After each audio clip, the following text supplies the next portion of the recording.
Good morning, good day, everybody. I'm Carlos Garcia Panico, member of the DFCG International Group, and today I have the pleasure to have a conversation with Andrea Bovolenta. Andrea, thanks to be here, and I'll let you introduce yourself, please. Hi, Carlos. Hello, everyone. Good morning. I'm Andrea Bovolenta. I'm the group CFO of the group 3R, Réseau Radiologie Romand, a leader company in the radiology business in Switzerland. And I'm in working finance area since a bit more than 25 years. Okay, thank you. So, Andrea, can you tell us about your career, in which countries you have been working, which type and size of the company and sectors, so to give a flavor of your evolution in the finance? Yes, of course. So I've worked and live, of course, in Italy, my country of origin, in France, Switzerland, and the UK, but with various experiences out of Europe, and we manage worldwide perimeters in most of my assignments. And as a consequence, I travel and spend a lot of time around Europe, in the USA, in South America, Africa, Middle East, and China. I've been in very different sectors, spacing from metering and electronic components to underwear, automotive, aerospace, and more recently, pharma and medical services.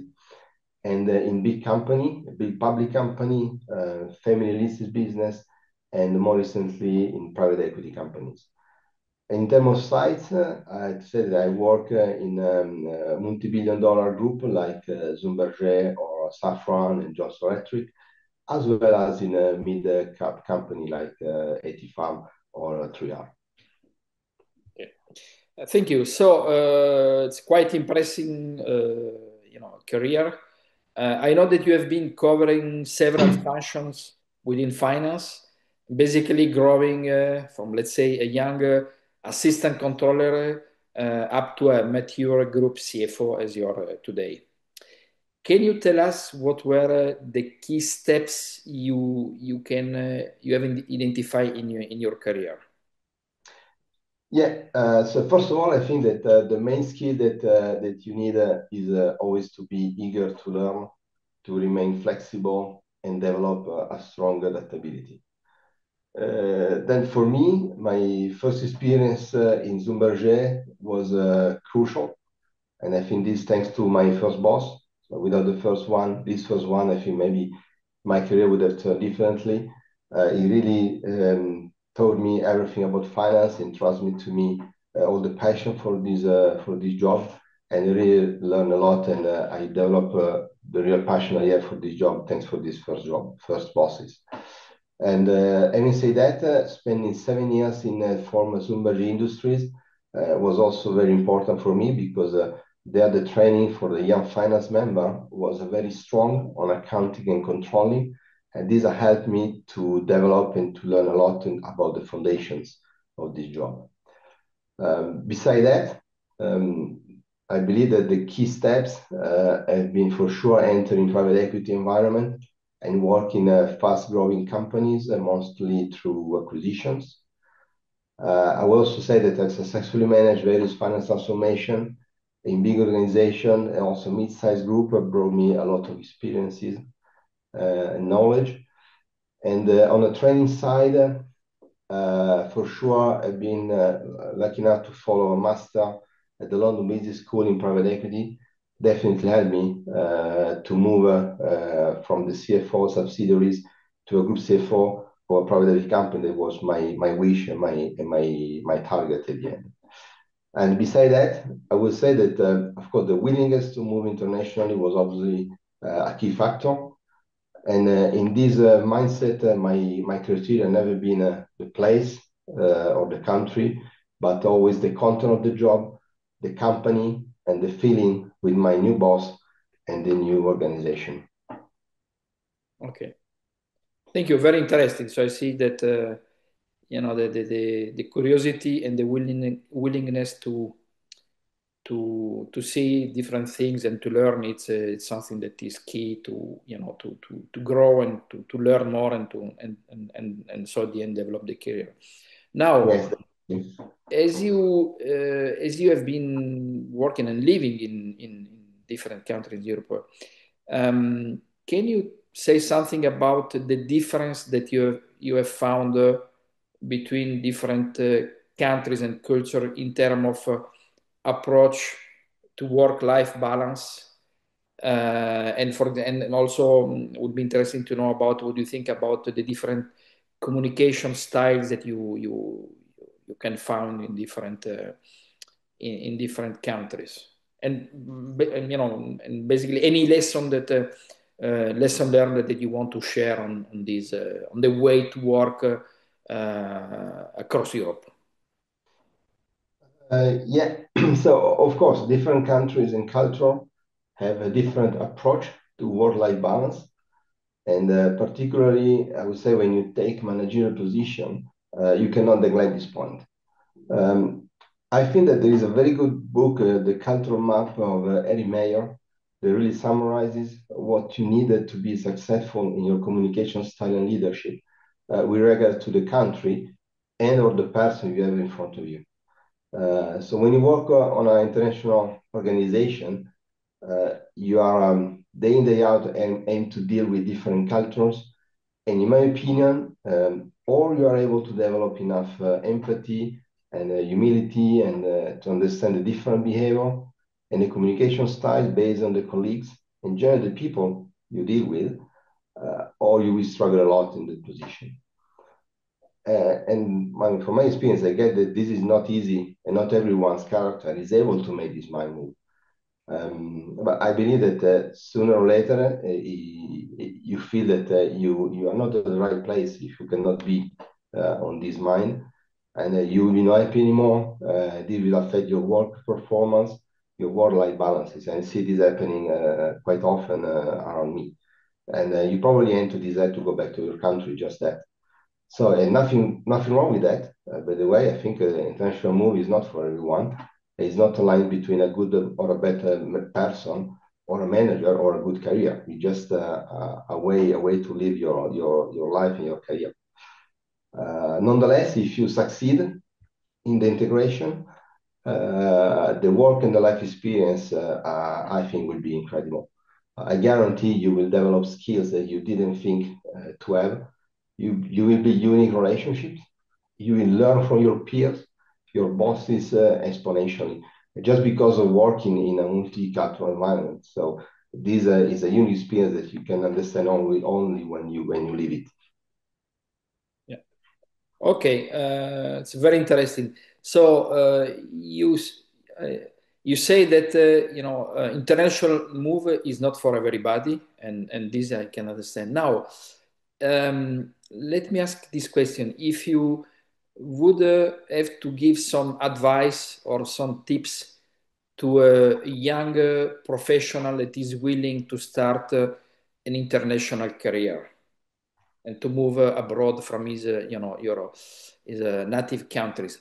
What kind of suggestion and tips you would give to someone that is willing to start a career internationally?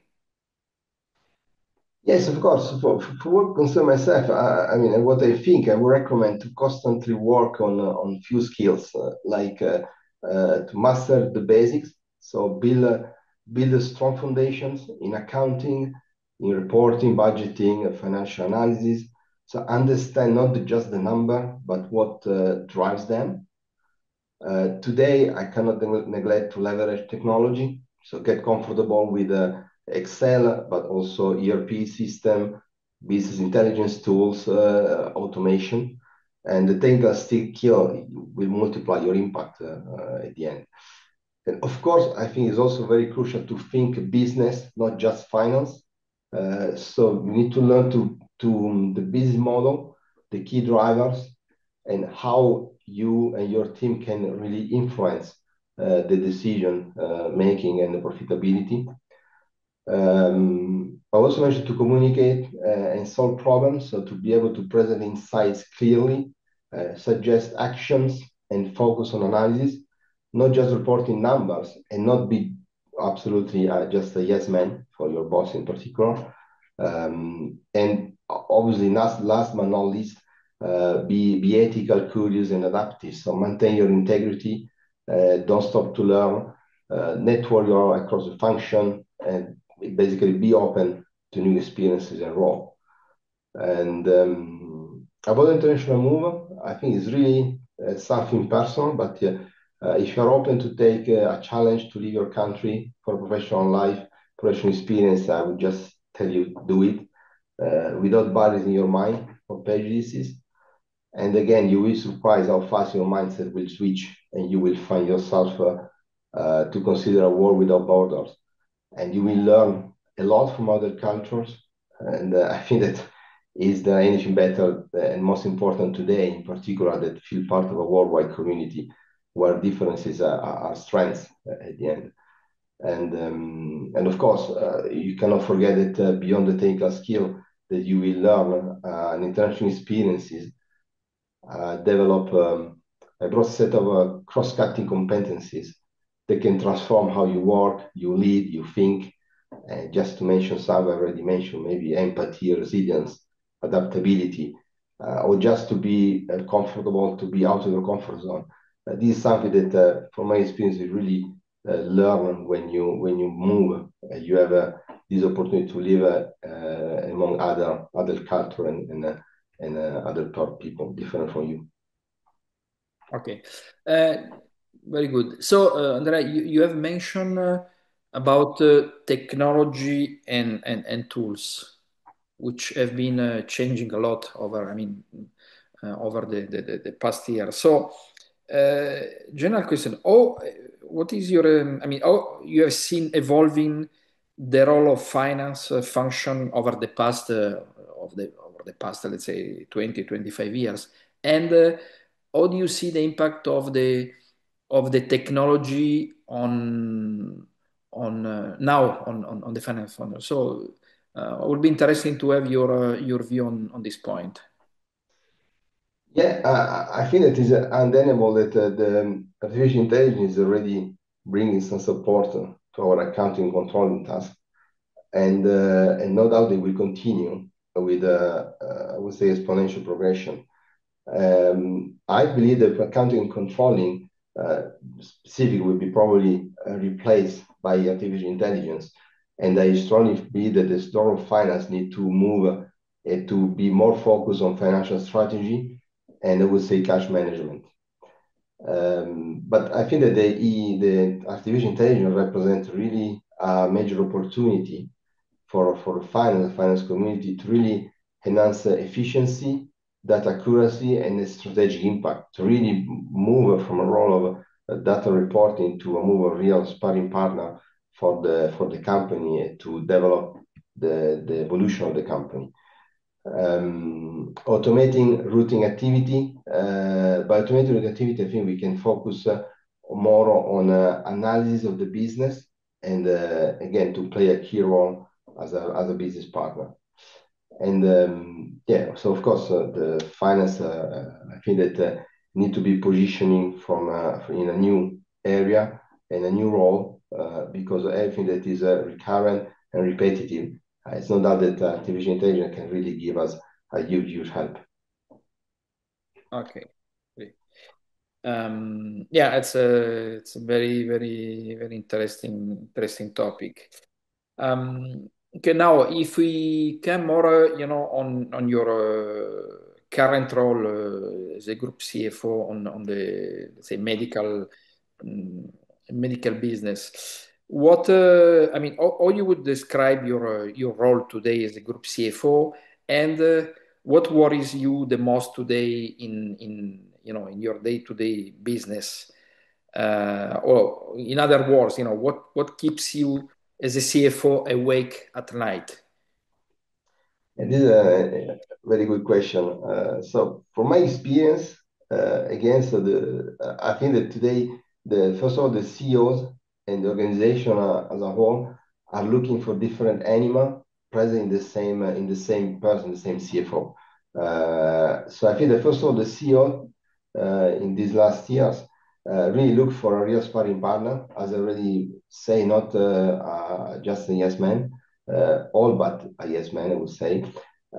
I think that I mean, that is my objective, not always able, not easy to get, but is to be a visionary CFO who helps him to describe and prepare the company landscape needed in the next 3 to 5 years. This is what the CEO project, and this is what the CFO need to be there to support him and to challenge him in this visionary business plan. About the organization, and here I mean your team, the finance team, the executive, the organization. I think they need a group CFO who is connected with the field. Is the opposite in some way of the CEO. So who knows the Gamba. And in a statement, like one of my bosses in Australia used to tell me, get the things done. So there are two different animals that are one opposite the other that they should stay to be present both in the CFO today. And without forget that I think another quality for the today CFO should also be to be very close and cooperative with the human resources, because this will help to conciliate financial value creation and extra financial value creation is also very important in today companies. And last but not least, I think that I believe that today the CFO also strong responsibility on the ESG development inside the organization. We hear a lot to talk about ESG, so the world is evolving, and the CFO needs to be part of the leadership team who guarantee that the company operates and grow in the rest of the environment within a well-defined governance and caring of his employees and stakeholders. About what keeps me awake at night, for sure, many topics will arise depending by the period where we are and the project we are running. But I would say that the recurrent one is a treasury. For me, to preserve and improve the treasury of the company on the long term is a day and night subject. Having said that, I also saw that we never stop to think that what we could do differently and better. So I always put what we are doing under scrutiny. That doesn't mean to change for the pleasure of change, but sometimes just to find the confirmation that what we are doing is good. Yeah.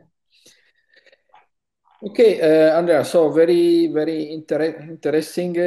So thank you for for this conversation. I would say I retain from your words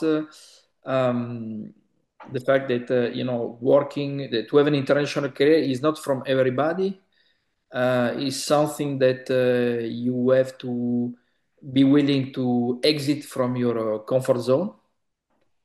So that means that you would put yourself in, let's say, in difficult situation, but the problem is when you go through hard times here where you can learn the most and shape your skills and your personality and your career. So thank you very much for your for this time. And again, thanks also on the side of the FCG, and I think we will be happy to have a further conversation or further meetings with you, anytime that you will be available. It was my pleasure. Thank you very much. Okay, thank you. Bye. Thank you. Bye.